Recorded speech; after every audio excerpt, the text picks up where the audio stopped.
Y'all, I found out that I really do have food at home. In this video, I'm going to be discussing my no spend challenge. How's it going thus far for the month of January? So we're going to get straight to it. I planned on showing you guys the before, but I went ham simply because the first week of January, or should I say the first days of January, were literally going by so quick. I just didn't have time to keep track of it so that way I can show you, but I kept track behind the scenes. So I knew that this year I could save money by just literally not spending any of the remaining money from my part-time job / side hustles or my actual salaried full-time job. So what I decided to do was do a no spend challenge. I'm actually going to post this. This is free and available by Printables online, and it's great. It's a nice resource, especially if you are old school and you want to keep track of stuff. This is not the only one that he or she may have. They have multiple different versions. So if whichever one you're interested in, if you are able to print it at your local library, or if you have a printer at home, print it and literally print it 12 copies of whatever one you select and have it in your folder, your binder, whatever you hold to track your no spending. But yeah, thus far we are about a little halfway through the month of January, which sounds crazy. And it's going great so far. Please note, with this one, it lets you write things that you know are not going to be included in this no spend challenge. So because I have what is considered fun money saved, $100 for the month, I don't include that in there because that's money that I already put aside to spend accordingly. Now, if I were to go over my $100 budget, that's when I would start not shading in, and I would just put a small little note of what I spent, how much I spent, and where I spent it at. But so far, some free things to do that I noticed I could do in my local community. I could do community service. They have a pet shelter. I am a lover of all pets, mainly cats and dogs. That's my preference. And so my local shelter, if I want to boost of happiness, of joy, of content, I can volunteer and do it at my community service. They also have Habitat Humanity that I've been a part of since 2014/15. They also have a local hike/trail that is free. I just need to make sure that I bring a light snack and some water to keep me hydrated and awake/alert. Now, these are things that I did not include I made exceptions for because I either budget for it or I'm going to get a refund for it. And let me explain why.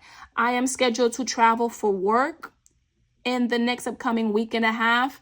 And whatever I spend, they are going to reimburse me for it. Although they are going to reimburse me for it, I'm not going to spend all winning Lily. You get what I'm saying? But one thing I do notice that because that week I'm literally going to be out of the office, what I'll most likely do, the money that I was going to put aside, which is $125 for groceries, I will most likely take it with me. And for that entire week, that will be my budget. I'll determine if I want to actually vlog that to see if having $125 to spend on eating out was very plausible. But yeah, that's my goal. My exceptions exclude beauty products because I actually have a fund for that. I have about $30 for it. Now, the only time it won't exclude my beauty products is if it goes over that $30 fund. I had facials previously, don't know why, but we're going to exclude that. And then, like I said, my budgeting eating out. I will let you guys know at the end of the month how I did and to see if I saved any money. But this is how it's going thus far. If you have any color pencils, if you want to exit out, however you want to, but I decided to color because color is a visual thing for me. It helps me identify and see how well I'm doing with something. In this case, your girl is doing well. I have food at home. And what I did was when I went to the grocery store in the beginning of the month, I bought at least 2 types of things that I would consider junk food that I would usually pay for outside of my budgeting. And let me tell you what I mean. So Publix has these chicken, I'm going to see if I include a picture of it somewhere on the screen, but they have these chicken tenders that they sell in a bag. Low on calories, low on carbs, nice amount of protein, nice amount of fiber. Okay. I am a lover of snack wraps. And if you guys know or do not know, Wendy's has snack wraps and Burger King has snack wraps. Burger King snack wraps are usually just like the McDonald's ones. If you remember, you remember. If you don't, I'm showing my age. But McDonald's usually have these snack wraps. Wendy's sells a snack wrap that is basically made out of tortilla, a chicken tender, a little bit of lettuce, some type of dressing, and the chicken tender for $2.99. I would sometimes buy 2 or even 3, and that would be my lunch and dinner. Now, $2.99 times 3. Okay? When you add tax, that's almost $10. So what I did was I bought the bag of chicken. I'm gonna see if I can post the price up, but it cost me less than $20. It cost me less than $15 even. I bought me a bag of tortillas from my local Aldi's. If they didn't have it, I bought it from my local Publix. And then I already had the condiment / dressing at home. I already had some cheese, and I have some jalapenos for a little razzle dazzle.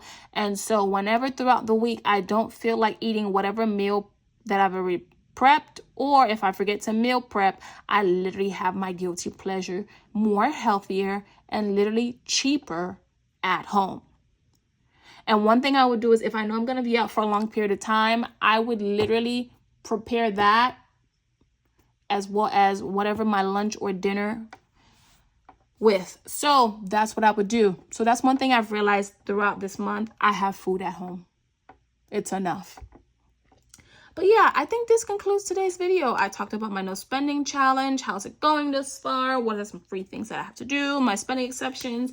And one thing I would highly recommend that you do, if you are trying to do this, if you know that one of your guilty pleasures is eating out, try to purchase affordable alternatives of your guilty pleasure at your local grocery store. You'll be surprised. It tastes better and it's cheaper. I'm saving so much money. But yeah, that's about it.